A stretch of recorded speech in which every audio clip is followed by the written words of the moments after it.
regarde. Donc aujourd'hui, je profite de faire un short pour mes enfants pour vous parler un petit peu d'une technique que l'on n'aime pas trop en général en couture, qu'on repousse, qu'on évite, mais qui est pourtant essentielle. C'est ce qu'on appelle le repassage. Pour avoir des projets réussis, en général, la clé, c'est la préparation de son projet et les étapes intermédiaires entre les passages à la machine à coudre qui sont le repassage. Aujourd'hui, je voulais surtout vous parler de la différence entre ce qu'est le repassage et ce qu'est le pressage.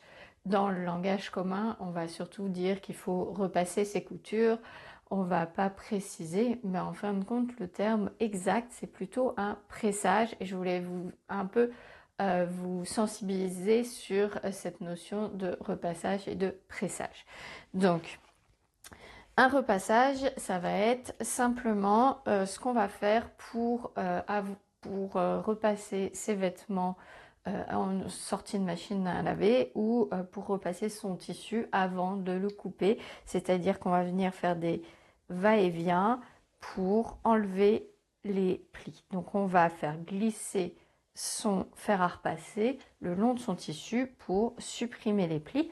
Et là, il faut bien faire attention de ne pas faire des ronds ou quoi. On fait bien des va-et-vient dans le sens de la fibre du tissu, dans le droit fil ou dans le contre-fil si besoin. Donc ça, c'est important de suivre le droit fil, sinon on risque de déformer la pièce. On en parle un petit peu plus loin dans la vidéo.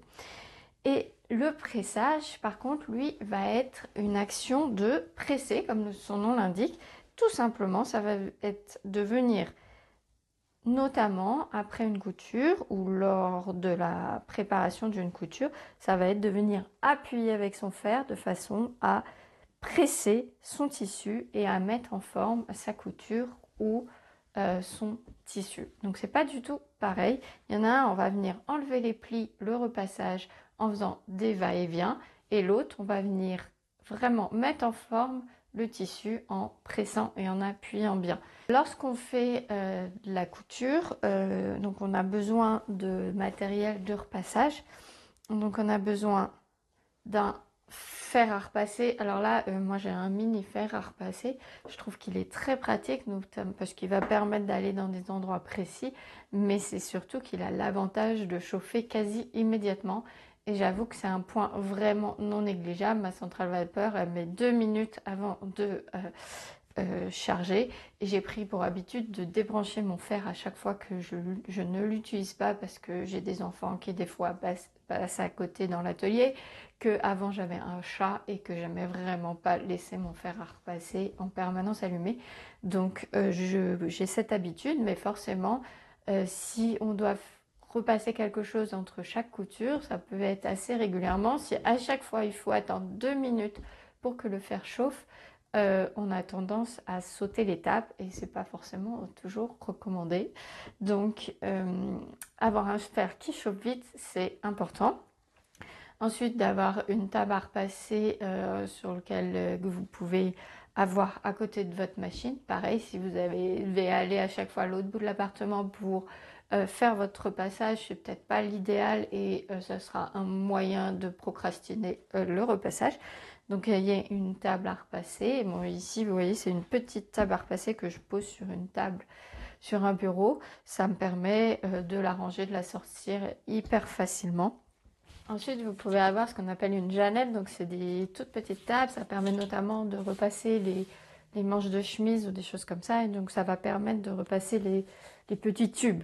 Ça peut être bien d'avoir ça aussi à disposition. Ayez aussi un torchon. Alors dans l'idéal, il est blanc. Celui-là, il n'est pas blanc, mais un torchon toujours à disposition dans votre atelier, de façon à faire ce qu'on appelle des pâtes mouilles. Ça va être de mouiller un petit peu son tissu pour pouvoir venir l'appliquer et pour mieux former son tissu. Donc, comme ça, le pressage est plus efficace. Et puis, j'aime bien aussi, notamment pour tout ce qui est entoilage. Donc, l'entoilage, c'est un film en général autocollant, enfin thermocollant, donc qui va venir se poser sur un tissu pour venir le renforcer. Et donc, comme c'est un petit peu autocollant, c'est bien de protéger aussi bien sa table que son tissu. Donc je repasse à travers du film, c'est du film de cuisson tout simple de la cuisine qu'on utilise en cuisine, et ça permet de pas que l'autocollant n'accroche pas sur la table, n'accroche pas sur son fer à repasser, parce que quand on le met à l'envers et que le thermocollant reste accroché sur le fer à repasser, c'est jamais une surprise agréable. Donc ayez aussi toujours un petit carré de film de cuisson à disposition pour tout ce qui est partie autocollante. Et ensuite, l'idéal, c'est quand même d'avoir un petit coussin de repassage. Donc ça, c'est un petit coussin. Ce petit coussin va permettre notamment d'aller repasser les coutures un peu courbes. Vous voyez ici le fond du pyjama. On peut venir le repasser. Comme ça, on va former l'arrondi plus facilement. Donc ça va être pour les manches, ça va être... voilà. Donc c'est bien d'avoir un petit coussin à disposition. C'est pas obligatoire, on peut aussi s'en fabriquer, on trouve des liens pour les fabriquer soi-même. Donc voilà. Et puis après vous pouvez avoir une petite baguette de bois. Ça va permettre par exemple d'éviter d'avoir trop de marquage sur, quand vous avez des épaisseurs, des marges de couture assez épaisses. Ça va permettre de venir repasser simplement la couture sans appuyer sur les marges de couture par exemple. Donc voilà, donc ça c'est, je dirais dans un premier temps, c'est pas obligatoire, mais la chose la plus obligatoire, c'est de prendre l'habitude dès le départ de repasser son tissu. Donc pourquoi on va venir à chaque étape, dans l'idéal, repasser son tissu? Parce que quand on va coudre, des fois, le fil va venir un petit peu resserrer le tissu, il va peut-être gondoler. Par exemple, dans les tissus jersey, c'est souvent que la couture soit fait des vagues, soit elle resserre un petit peu.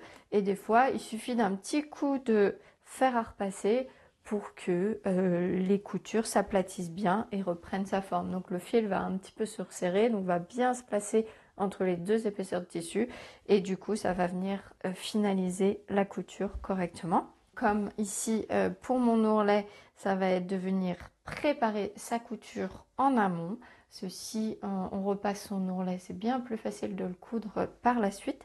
Donc pour les ourlets, moi j'ai simplement une feuille cartonnée sur lequel je suis venue tracer des lignes à différentes distances, à 1 cm, 1,5, 2, 2,5, 3, même 5 cm.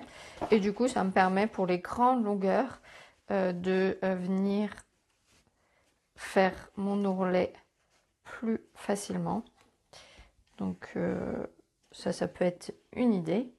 Sinon, il suffit d'une règle. Il y a des règles qui se repassent aussi. Il y a des règles qui supportent la chaleur. Donc, vous pouvez très bien en fabriquer une. Vous pouvez aussi le faire avec de la feutrine. Ça marche bien. C'est important de presser ces ourlets en amont pour bien les préparer. Ça va être aussi le cas, par exemple, d'un pli. Si vous faites un pli, une pince, tout ça, c'est bien aussi de les repasser. Ce qui est conseillé quand même, c'est de laisser, une fois que vous avez bien préparé votre ourlet, et laissez-le bien refroidir à plat avant de coudre, surtout si vous mettez de la vapeur, ça risque d'être humide, donc laissez-le bien sécher de façon à ce que ça ne soit pas déformé ensuite par la couture, parce qu'il est encore chaud et humide, donc il aurait tendance à se déformer plus facilement. Donc prenez soin de laisser refroidir avant de passer à la couture.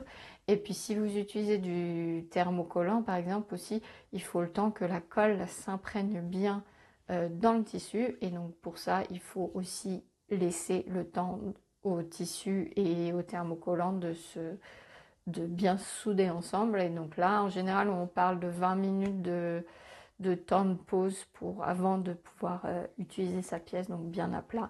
Donc voilà. Donc on pense bien que pendant les coutures en général c'est du pressage, sauf si vraiment la pièce est très fripée, dans ces cas-là on peut la repasser, mais sinon on fait du pressage. Et puis je vais vous montrer un petit peu pourquoi presser son tissu. Par exemple là j'ai un carré, donc c'est un chêne et trame, c'est pas un jersey tricoté. Il est à l'équerre. Vous voyez, il est à l'équerre à part ce petit bout là. C'est bien. Et si par exemple, je ne le repasse pas dans ce sens-là, mais je le repasse dans la diagonale, je vais pouvoir, je risque de le déformer. Donc si je repasse bien, vous voyez, j'appuie et je sais pas, par exemple, il y a un pli ici, donc je veux l'effacer, je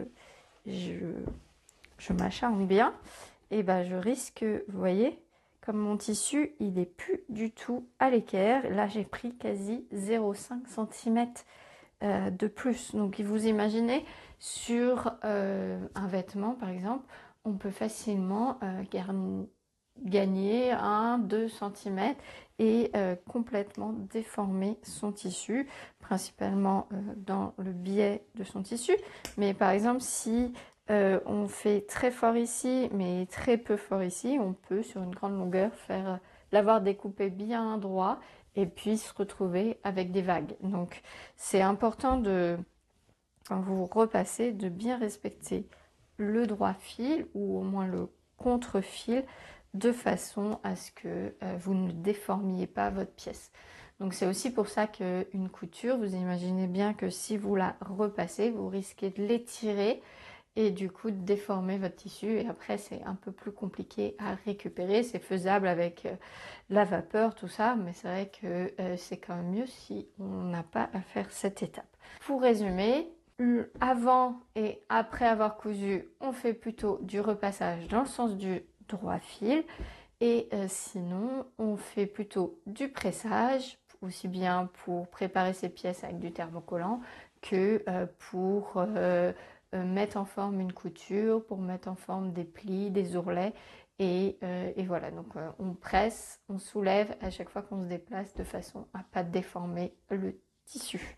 J'espère que vous penserez à moi quand la prochaine fois que vous devriez faire sortir votre fer à repasser lors de votre couture. Et puis n'hésitez pas, si vous avez des questions en commentaire, je me fais un plaisir de répondre à toutes vos questions. Et puis moi je vous dis à bientôt. N'hésitez pas de liker, commenter et me soutenir sur ko-fi.com. Et je vous dis à très vite pour une nouvelle vidéo.